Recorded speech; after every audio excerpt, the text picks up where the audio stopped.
whether in this life or the next. Verse 29, woe to you, scribes and Pharisees, hypocrites!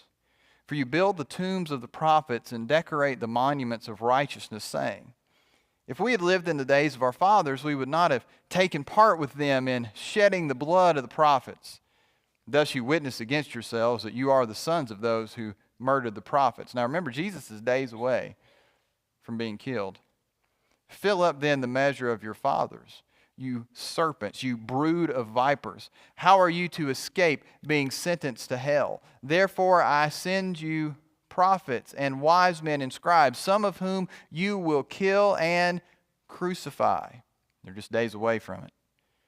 And some you will flog in your synagogues and persecute from town to town. We see that in the book of Acts.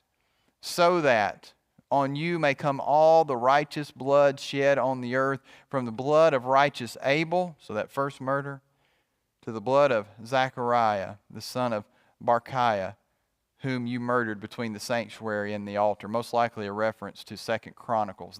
The Hebrew Bible is in a different order than our English Bible. It starts with Genesis, but it ends in 2 Chronicles. So most likely what Jesus is doing there, he's talking about murder from the first book of the Bible to what they knew as the last book of the Bible, and then everything in between.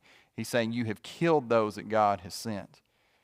Verse 36, truly I say to you, all these things will come upon this generation. Here's what I want you to know. Hypocrisy doesn't hold up when it's confronted with the truth. It does not hold up. Ultimately, it shows its true self. And if it's not in this world, it's standing before Almighty God. A couple of years ago, Donna and I went to a conference, and it was one I'd heard about for years and wanted to go to, and the church is very gracious. We have a conference line item in the budget, and it was here in Tennessee, and we were able to go. And we go to this conference of this very famous pastor, and it was great.